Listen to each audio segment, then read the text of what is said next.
사람들이 당신을 좋아하게 만드는 방법이 있을까? 뉴욕 전화회사는 전화 통화를 연구하며 사람들이 어떤 낱말을 가장 많이 사용하는지에 대해 알아보았다. 그 낱말은 인칭 대명사나였다. 이 낱말은 500건의 대화 중에 4000번이나 사용되었다. 당신이 찍힌 단체 사진을 볼 때 사진에서 누구를 가장 먼저 찾을 것인가? 사람들이 당신에게 관심이 있다고 생각한다면 다음을 가정해보라. 당신이 오늘 밤 죽었다고 하자. 얼마나 많은 사람들이 장례식에 올까? 당신이 사람들에게 먼저 관심을 보이지 않는다면 사람들이 당신에게 관심을 가져야 하는가? 안녕하세요. 모르는 사이에 조금씩 마음의 양식이 스며드는 시나브로 책방입니다. 우리는 다른 사람들에게 인정받고 싶지 않으신가요? 인간관계를 통해 사람들에게 호감을 받을 수 있다면 훨씬 스트레스 없는 삶이 될 것입니다. 오늘은 데일 카네기의 저서 인간관계론을 통해 다른 사람들이 여러분을 좋아하게 만드는 방법에 대해 고찰해 보고자 합니다. 내가 타인에게 호감 있는 사람이 되려면 이 영상을 꼭 봐주셨으면 합니다. 사람들이 당신을 좋아하도록 만드는 6가지 방법. 어디서든 환영받는 사람이 되는 방법. 나 자신도 개인적 경험을 통해 진심으로 다른 사람에게 관심을 기울이면 아무리 인기 많고 바쁜 사람이라도 그 사람의 관심과 시간 협조를 얻을 수 있다는 사실을 깨달은 적이 있다. 친구를 사귀고 싶다면 다른 사람을 위해 무언가를 하는 수고를 감수하라. 그리고 활발하고 열정적인 태도로 사람들에게 보여라. 이러한 인생관이 효과가 나타나는 사례를 들어보겠다. 뉴욕시에 있는 대형 은행 직원이었던 찰스 월터스는 한 기업에 대한 비밀 보고서를 작성하는 업무를 맡았다. 그가 간절히 필요로 하는 정보들에 대해 아는 사람은 단 한 사람밖에 없었기에 월터스 씨는 그를 만나러 갔다. 그는 대규모 업체의 사장이었다. 사장실로 안내되는 도중에 비서가 문으로 머리를 내밀며 사장에게 오늘은 드릴 수 있는 우표가 없다고 말했다. 12살 아들을 위해 우표를 모으고 있는 중이죠. 사장은 월터스 씨에게 설명했다. 월터스 씨는 자신의 업무에 대해 말하고 질문을 던지기 시작했다. 사장은 모호하고 막연한 태도를 취했다. 인터뷰 시간은 짧았고 월터스 씨는 아무것도 얻어내지 못했다. 월터스 씨는 수업 중에 이 이야기를 들려주었다. 솔직히 무엇을 해야 할지 몰랐죠. 그러다가 그의 비서가 했던 말이 기억납니다. 12살짜리 아들, 우표. 우리 은행 외국 담당 부서가 우표를 모은다는 게 생각났어요. 세계의 모든 대륙에서 쏟아져 들어오는 편지에서 떼어낸 우표 말입니다. 다음 날 아침 저는 전화해서 아이를 위한 우표가 있다는 이야기를 전했습니다. 놀랄 만큼 열렬한 환영이었습니다. 그의 얼굴은 미소와 호의로 빛나고 있었어요. 우리는 우표 이야기를 하고 아이 사진을 보며 30분을 보냈어요. 그리고 그는 30분 이상을 더 내어 제가 원하는 정보를 모두 주었죠. 부탁하지도 않았는데 말입니다. 그는 자신이 알고 있는 모든 것을 이야기해 주었습니다. 이런 사례가 수도 없이 많다.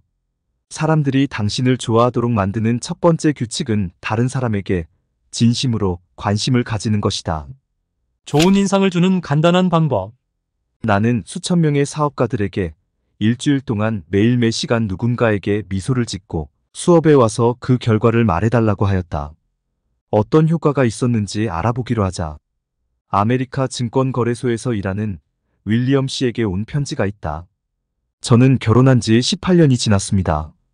결혼 생활 내내 아침에 일어나 출근할 때까지 아내에게 웃지도 않았고 20단어 이상 말하지 않았습니다. 세상에서 가장 무뚝뚝한 사람 중 하나였습니다. 선생님이 과제를 내주셔서 저는 일주일 동안 미소를 지어보기로 했습니다. 다음 날 아침 거울 속에서 내 심각한 얼굴을 보고 머리를 빗으며 이렇게 말했죠. 빌, 오늘 당장 그 불만이 많은 얼굴은 지워버려. 이제부터는 웃을 거야. 그러고는 아침 식탁에 앉아 아내에게 좋은 아침이라고 말하며 웃어 보였어요. 선생님은 그 사람이 놀랄 수 있다고 미리 경고하셨죠. 아내의 반응은 그 이상이었어요. 그녀는 당황하고 충격을 받은 것처럼 보였어요. 출근길에는 아파트의 경비실에도 미소를 지으면서 인사했죠. 지하철 부스에서 잔돈을 받을 때도 출납원에게 미소를 짓습니다. 증권거래소에서도 최근까지 제가 웃는 것을 한 번도 못 본 사람들에게 미소를 보내요. 며칠 지난 후 모든 사람들이 제 미소를 받고 다시 제게 미소를 돌려준다는 것을 발견했습니다. 저는 불평불만이 있어 저를 찾아온 사람들에게도 유쾌하게 대해요. 미소를 머금은 채 이야기를 들어주면 일이 훨씬 쉽게 풀리더라고요. 저는 다른 중개인 한 명과 사무실을 같이 쓰고 있습니다. 저는 그 친구에게 얼마 전 인간관계에 대해 제가 갖게 된 새로운 철학을 들려주었습니다. 그러자 그 친구도 솔직히 말하더군요. 제가 처음 사무실에 왔을 때 제가 끔찍한 불평꾼이라고 생각했다는 거죠. 최근에야 그 친구는 생각을 바꾸었답니다. 그 친구 말에 따르면 제가 미소를 지을 땐 인간적으로 보인다는 겁니다.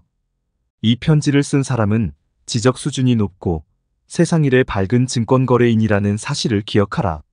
그는 뉴욕의 증권거래소에서 자신의 이익을 위해 주식을 사고 파는 사람이다.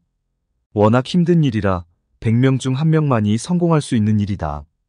웃고 싶지 않다면 어떻게 해야 할까? 그럴 때는 억지로라도 웃어라. 그리고 이미 행복한 사람인 척 굴어라. 그러면 행복해질 수 있다. 하버드 대학의 윌리엄 제임스 교수는 다음과 같이 썼다. 행동이 감정을 따르는 것 같지만 사실 행동과 감정은 같이 간다. 따라서 자신의 의지로 통제할 수 있는 행동을 조절하면 직접적인 통제가 불가능한 감정도 간접적으로 통제할 수 있게 된다.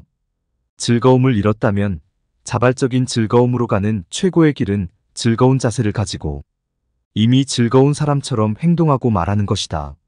사람들이 당신을 좋아하게 만들려면 그 사람에게 미소를 지으면 된다. 상대방의 이름을 기억하라. 많은 사람들이 다른 사람들의 이름을 기억하지 못하는 이유는 간단하다.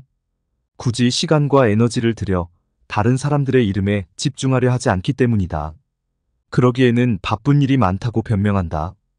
하지만 프랭클린 루스벨트만큼 바쁜 사람도 자신이 만나는 정비공 이름마저 외우고 기억하는데 시간을 아끼지 않았다. 크라이슬러사는 다리가 불구였던 루스벨트 대통령을 위해 특수 차량을 만들었다. 체인벌린과 한 정비공이 그 차를 백악관까지 가지고 갔다. 그 당시 경험을 말해주는 체인벌린 씨의 편지를 보자. 저는 루스벨트 대통령께서 차를 다루는데 필요한 특수 장비들을 알려드렸습니다. 그 대가로 대통령은 제게 사람을 다루는 많은 방법을 알려주셨죠. 백악관에 가니 대통령은 대단히 기분 좋아 보였습니다. 그는 편하게 제 이름을 부르며 친근하게 대해주셨어요. 인상적이었던 부분은 제가 대통령께 보여드리고 말하는 것들에 대한 관심을 보여주셨다는 겁니다. 친구와 동료들이 차에 대해 감탄하여 보고 있는 것을 알고는 그들 앞에서 대통령은 제게 말씀하셨죠. 체인벌린 씨, 이런 차를 개발하느라 시간과 노력을 기울여 주신 데에 정말 감사드립니다. 정말 훌륭한 일을 하셨어요.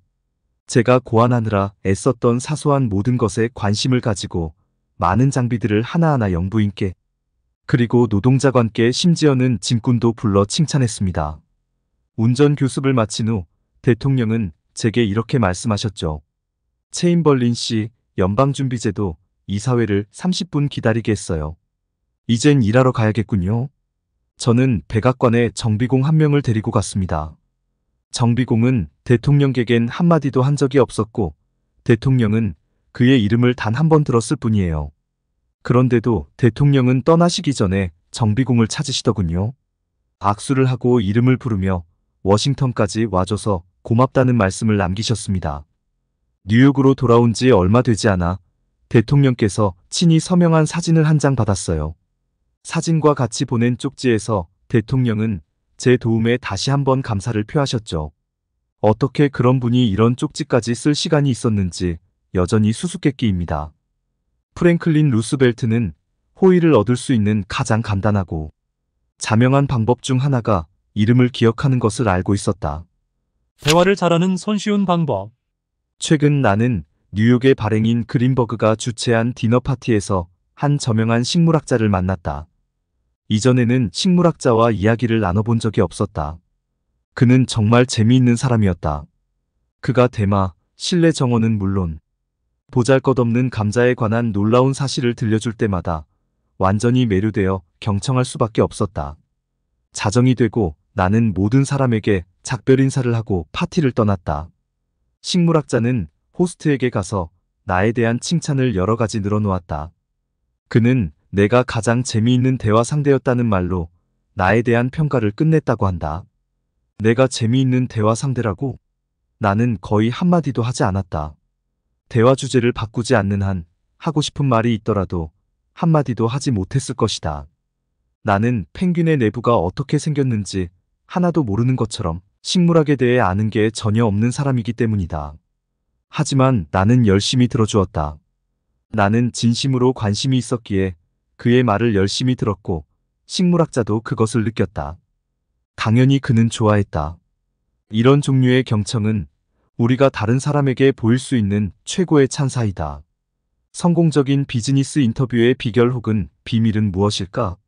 하버드 대학 총장이었던 찰스 엘리엇에 따르면 성공적인 사업상 교제의 비결이란 없다. 지금 당신에게 이야기하고 있는 사람에게만 집중하는 게 제일 중요하다. 다른 그 어떤 것도 그만큼 그 사람이 자신을 중요한 사람으로 느끼게 만들지 못한다. 그래서 여러분들이 대화를 잘하는 사람이 되기 원한다면 다른 사람의 이야기를 열심히 듣는 사람이 되어야 한다. 당신과 이야기를 나누고 있는 사람은 당신과 당신의 문제보다 자신의 욕구와 자신의 문제에 100배 더 관심이 많다는 사실을 기억하라. 그의 충치는 100만 명의 사상자를 낸 중국의 기금보다 훨씬 중요한 문제이다. 그의 목에 난 종기는 아프리카에서 일어난 40여 건의 지진보다 더 중요하다. 다른 사람들이 자신에 대해 이야기하도록 만드는 것을 기억하면 된다. 사람들의 관심을 끄는 방법. 오이스터베이에 있는 대통령 관저로 시어도어 루스벨트를 찾아가 본 사람이면 누구나 그의 다양하고 광범위한 지식에 놀라움을 금치 못한다. 주제가 무엇이든 누구든 간에 루스벨트는 할 말이 많이 있었다. 이런 일이 어떻게 가능할까? 방문객이 찾아올 때마다 루스벨트는 그 전날 자신을 찾아오는 사람이 특히 관심을 가지고 있을 만한 주제를 공부하느라 밤을 새다시피 했기 때문이다. 모든 지도자들처럼 루스벨트도 어떤 사람의 마음으로 가는 왕도는 그 사람이 가장 소중하게 생각하는 것에 대해 이야기하는 것임을 알고 있었다. 예일대에서 문학을 가르치던 윌리엄 라이언 펠프스는 일찍이 이 교훈을 알게 되었다. 그는 자신의 논문 인간의 본성에서 이렇게 말했다. 8살 때 후서토닉 강가에 있는 리비 린슬리 고모집에서 주말을 보낸 적이 있었다. 한 중년 남성이 어느 날 저녁에 찾아왔다. 고모와 정겹게 이야기를 나눈 후 다음엔 내게 관심을 보여주었다. 당시에 나는 보트에 열광하고 있던 중이었다. 그분은 정말 재미있게 그 주제에 대해 나와 이야기를 나누었다. 그분이 가시고 난 후 나는 그분에 대한 인상을 마구 쏟아냈다. 정말 대단한 분이시다.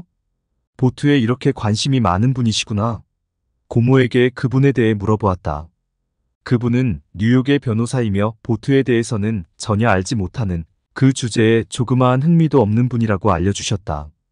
그렇다면 왜 그분은 저에게 내내 보트 이야기만 하고 가셨을까요? 그분이 신사이기 때문이지. 그분은 내가 보트에 관심이 많다는 것을 알아차린 거야. 그래서 내가 흥미로워하는 너를 기쁘게 하리하고 생각하는 것들에 대해 이야기한 거지. 상냥한 행동을 한 거야. 그 후로 나는 고모의 말씀을 절대 잊지 않고 있다. 다른 사람에게 도움을 얻고자 하거나 비즈니스에도 상대방의 관심사를 알면 큰 도움이 되었던 사례는 많다. 다른 사람에게 호감을 얻고 싶다면 다른 사람의 관심사에 맞춰 이야기하라. 사람들이 당신을 보자마자 좋아하게 만드는 방법. 인간 행동에 가장 중요한 하나의 법칙이 있다. 언제나 다른 사람으로 하여금 자신이 중요한 사람이라는 느낌을 갖도록 만들어라. 존 듀이는 중요한 사람이 되려는 욕망이야말로 인간 본성 중에서도 가장 깊은 충동이라고 말했다. 윌리엄 제임스는 인간 본성의 가장 깊은 곳에 자리 잡고 있는 원리는 인정받고 싶은 욕망이라고 한다. 우리가 동물이 아닌 이유는 그 충동이 우리를 문명으로 이끌었기 때문이다. 사람들은 자신들이 만나는 다른 사람들의 인정을 받고 싶어 한다. 자신이 가진 진정한 가치를 인정받고 싶어 하는 것이다. 홀 케인의 소설을 읽어본 일이 있는가? 크리스천, 재판관, 맨썸 사람 같은 소설 말이다. 수백만 명의 사람들이 그의 소설을 읽는다. 그의 아버지는 대장장이었고 형편상 그는 평생 단 8년만 학교에 다녔다. 하지만 그가 사망할 때는 세계에서 가장 부유한 소설가였다. 홀 케이는 소네트와 발라드라는 장르를 좋아했다. 그래서 그는 단테, 가브리엘 로제티의 모든 시를 탐독했다. 심지어 케이는 로제티를 찬양하는 글을 쓴 적도 있었다. 로제티는 기뻤다. 아마도 그는 속으로 이렇게 생각했을 것이다. 내 능력을 이렇게까지 높이 평가하는 젊은이라면 아마도 대단히 똑똑한 친구일 거야. 그래서 로제티는 이 대장장이의 아들을 런던으로 초대하였고 자신의 비서로 삼았다. 이 일은 케인의 인생에서 큰 전환점이 되었다. 새로 얻은 일로 인해 케인은 당대의 작가들을 만날 수 있었기 때문이다. 케인은 다른 작가들의 충고와 격려를 받으며 영원히 그 이름이 남을 작가로서의 경력을 시작했다. 맨섬에 있는 케인의 저택 그리바캐슬은 전 세계 관광객들의 명소가 되었다. 그는 250만 달러의 유산을 남겼다. 하지만 누가 알았겠는가? 한 유명 작가를 찬탄해 맞이하는 글을 쓰지 않았더라면 케인은 가난한 무명 작가로 삶을 끝낼 수도 있었다. 이것이 바로 진심 어린 인정이 가진 엄청난 힘이다. 로제티도 자신이 중요한 사람이라고 생각했다. 놀라운 일이 아니다. 거의 모든 사람이 자신을 중요하다고 매우 중요한 사람이라고 생각한다. 대영 제국을 통치했던 가장 영리한 사람이었던 디즈레일리는 말했다. 다른 사람에게 그 사람 자신에 대해서 이야기하라. 그러면 그 사람은 몇 시간이고 이야기를 들어줄 것이다. 잘 들으셨나요? 인간관계에서 상대방이 당신을 좋아하게 만드는 방법은 6가지로 요약할 수 있습니다. 첫째, 다른 사람에게 진심으로 관심을 가져라. 둘째, 상대방에게 미소를 지어라. 셋째, 상대방의 이름을 기억하라. 넷째, 경청을 잘하는 사람이 되어라. 다섯째, 다른 사람의 관심사에 맞추어 이야기하라. 여섯째, 상대방에게 자신이 중요한 사람이라고 느끼게 만들어라. 이제 책을 덮고 오늘 배운 인정의 철학을 다른 사람에게 적용해 볼까요? 그 일이 여러분의 인간관계에 어떤 마법을 일으킬지 기대해 보기로 해요. 이 영상을 시청하신 여러분은 어제보다 더 나은 오늘이 될 것입니다. 이상 신압으로 책방이었습니다. 안녕.